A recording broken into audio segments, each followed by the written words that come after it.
Hi guys, welcome to my channel. If you would like my channel, just press like, share, and subscribe. Today I will make my chicken maswiy. It's Arabic way. It means chicken in the oven. So, here's my preparation: garlic, 1 tablespoon garlic, 1 tablespoon of black pepper, kikuman, 2 tablespoons, and lemon juice.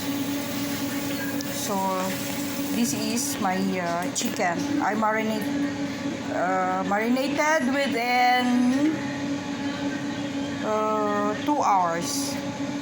Yeah, until all the taste absorbed with the chicken.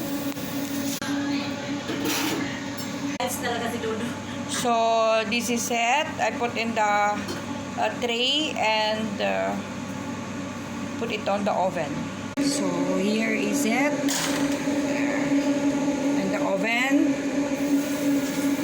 Oh, sorry guys, I have cream caramel there. So cook it for 1 hour or 45 minutes. Yes, this is it. My finished product. Chicken in the oven. Guys, thank you so much for your like and subscribe.